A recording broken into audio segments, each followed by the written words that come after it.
This week in the garage I've been working on a BMW 235i. The vehicle came to me with some pretty bad accident damage, and in this video I'm going to show you some of the techniques I use to repair the damage to the car.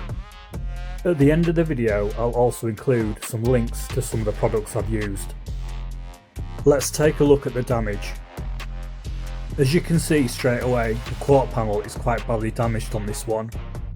It's got a nasty kink in the middle, it's got a big dent near the fuel filler cap, and it's dented in quite badly on that end where it meets the bumper. The arch is basically damaged right the way around. Let's take a closer look at that kink. Well, that is nasty. That's going to take some pulling out, and the damage doesn't stop there. The damage is basically right the way down the side, so it's the wing, the door and also the front bumper. So you can see the damage to that wing's pretty bad.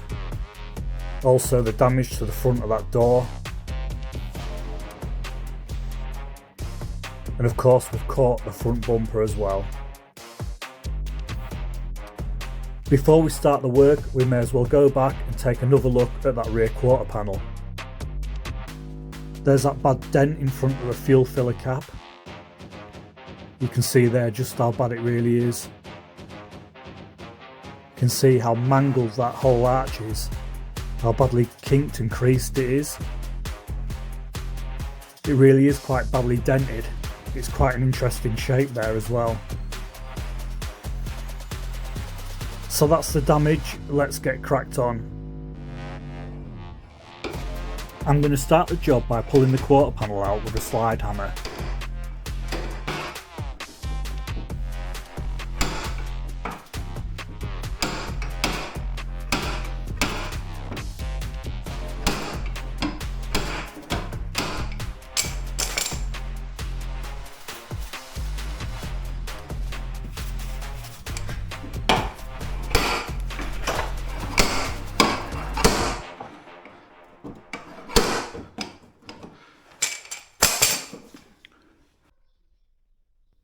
As you can see, the slide hammer is a very effective tool for pulling out dents around the wheel arch. With various different adapters, it's very useful at pulling out damage in different areas on the car. This adapter for the slide hammer is used to pull out dents, so you drill a hole, screw it in, pull out the dent and weld up the hole. I purchased this slide hammer in 1998 for about £250, but I believe you can get them a lot cheaper now. As you can see, that is looking better already. Time to move on to the next stage.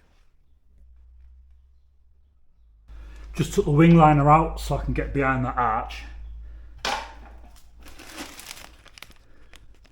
These are all the clips, nuts, bolts, bits and bobs, whatever that was holding it in.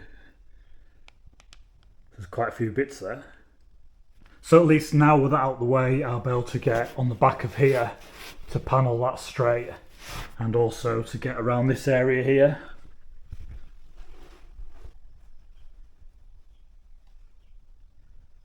Pretty bad.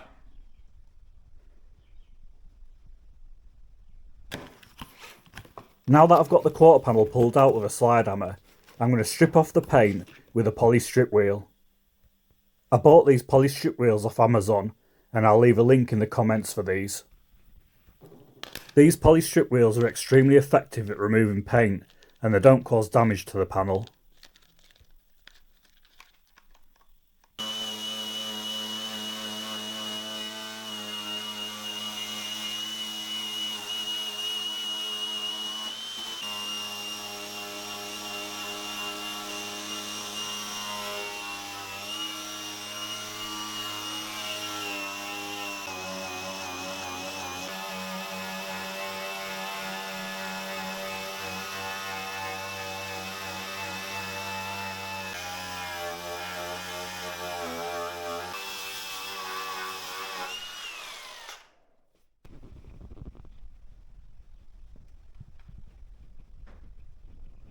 Now that I've removed all that paint, it's time to smooth out the edges with a DA.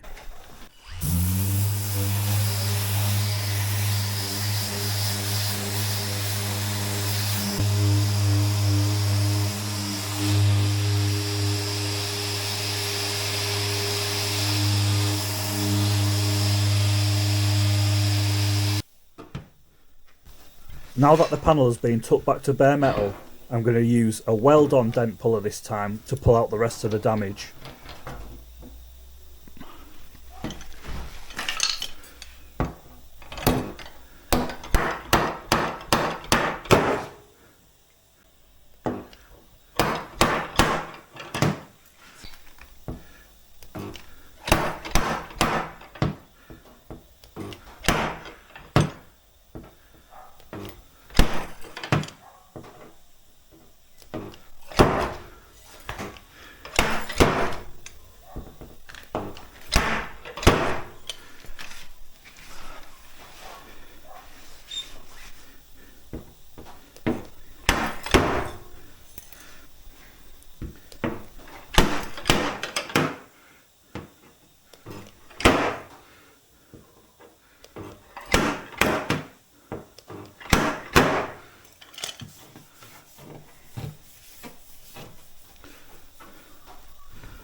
As well as pulling the arch out with a weld-on dent puller, I'm going to be straightening it with a hammer and dolly.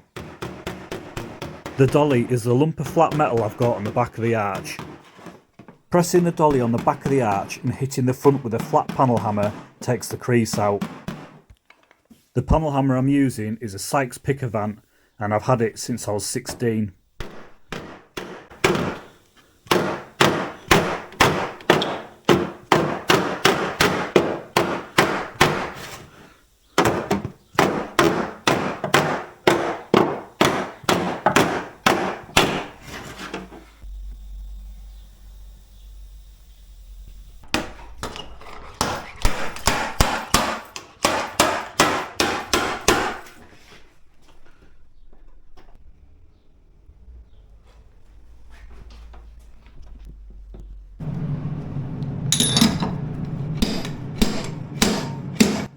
Sometimes some heavier damage doesn't want to come out. In this instance, I've welded on a piece of metal and I've attached a clamp. I had to heat up the damaged area and pull it out with a heavier slide hammer.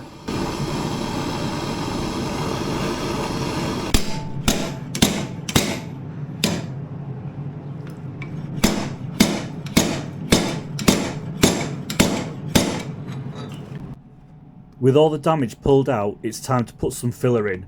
So this is a metal filler, and it's a lot harder than the usual filler for dents. I prefer using this first on areas that have been welded. It's a lot harder filler and it'll stop any moisture from coming through pinholes if there is any.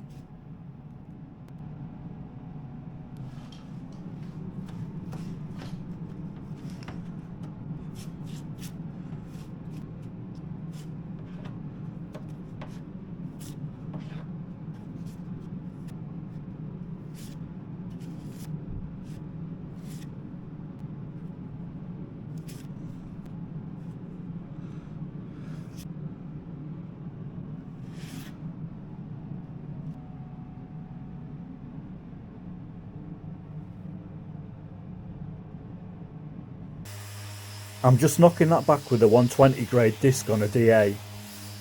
Next, I'll skim over the whole panel with a U-Pole Dolphin premium body filler.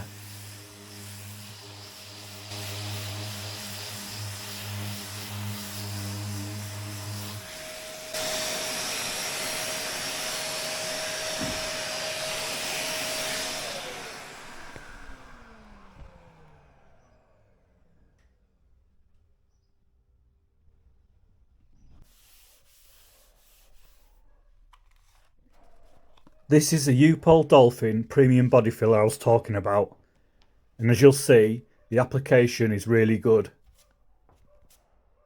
I'm going to skim over the full panel to make sure I get all the damage. If you're interested in purchasing some of this filler, because it is really good, I'll leave a link in the comments. Now, I'm not going to fast forward any of the filler process, because I understand there is a lot of people that like to see how you apply the filler. I probably make it look a lot easier than what it is, but then I've been doing it for a lot of years. By the time I've finished with this, it's going to look like a well-iced cake. I'd probably advise you to wear gloves while applying filler as well, because it gets all on your hands and it can be a bit of a pain to get off.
And that's the filler application just about done.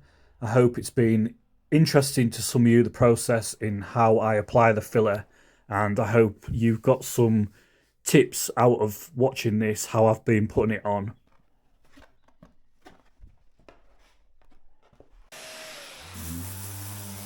The filler work had now gone off, so I tried to knock it back as even as possible with a 120 grade disc on a DA.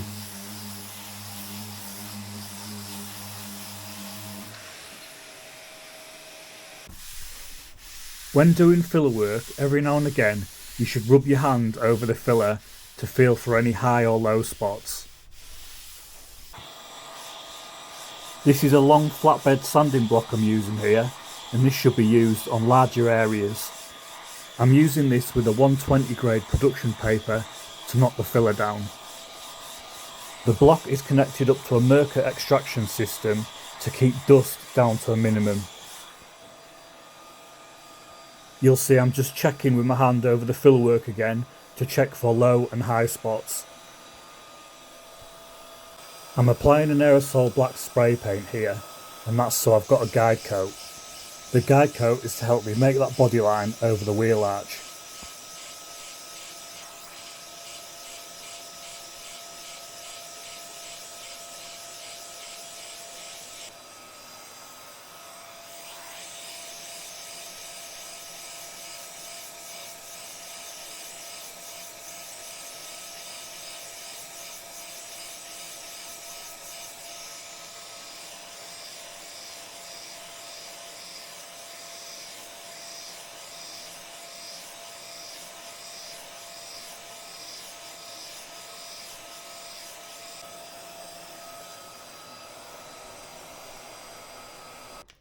Whilst doing the filler work on the rear quarter, I worked in the damage on the front wing and the front door.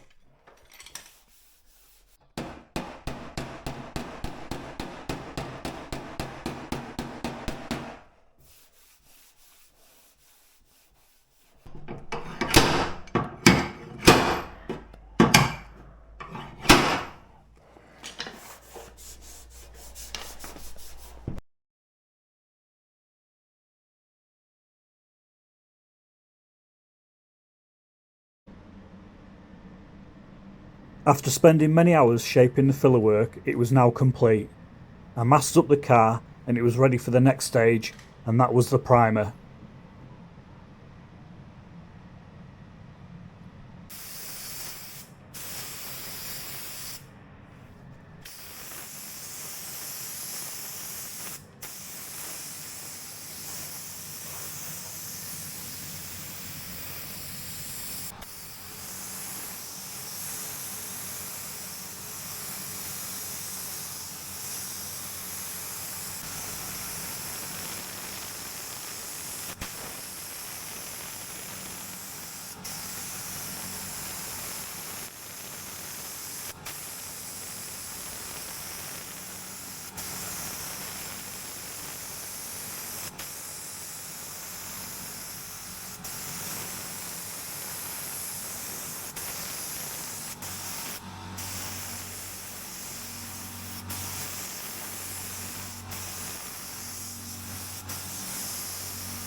When I finished applying the primer to the vehicle, I applied another guide coat.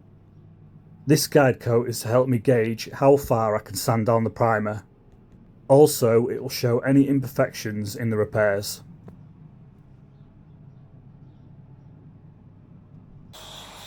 I'm going to knock this primer down with 240 production paper on a long bed block.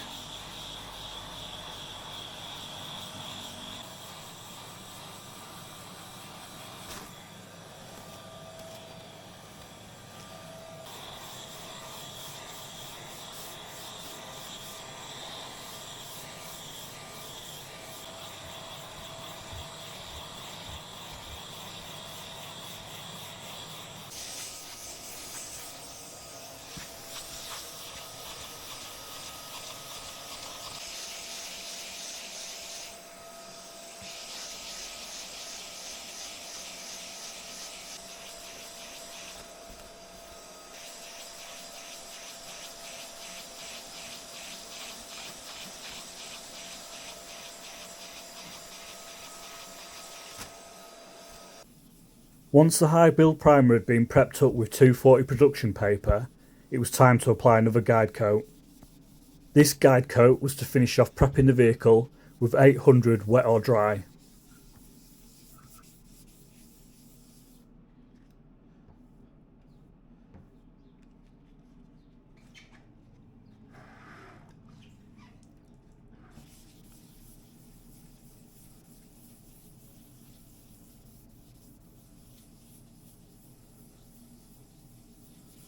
After several hours of prepping up the vehicle with 800 wet or dry and a scotch pad with prep and blend paste, it was now time to mask the vehicle up for paint.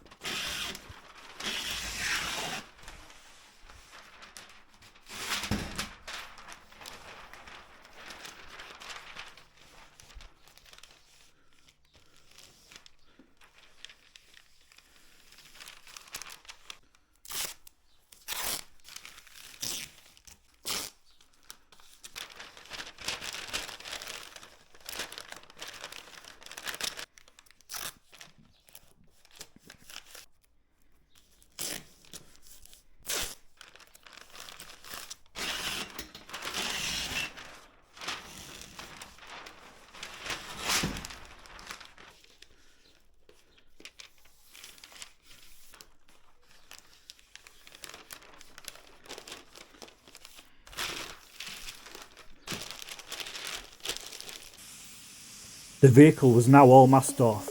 The panels were all cleaned down with panel wipe. The last job was to go over them with a tack cloth before applying the paint. The colour on this car is a 3-stage pearl. That means the paint was to be laid down in 2 separate mixes. So the first mix was a standard white, and the second mix was a transparent pearl coat that goes over the white. Once those 2 mixes have been laid that make the colour, the vehicle then has to be lacquered. That's why it's called a 3-stage colour.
With the car now in paint, it was time to give it a bit of a polish before I built it back up.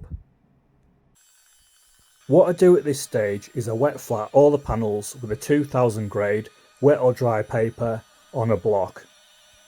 I then go over all the panels again with 3000 grade Trizac on a DA. Once that's done, it's time to polish all the panels back up with a buffing compound.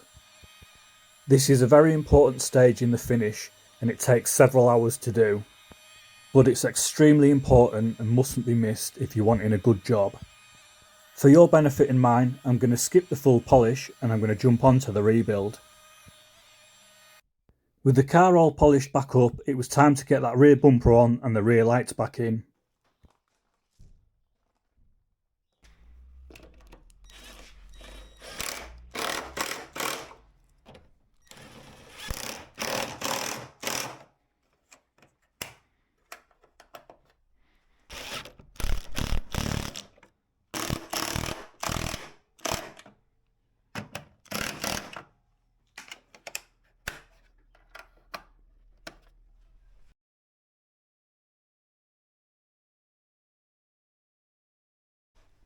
I removed the door lock for paint, so that was something else I had to go back in. And I'll just show you, this is one of my favourite tools that I use to pretty much strip everything. I'll pin a link to that set in the comments.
Well, that is it. We're all done.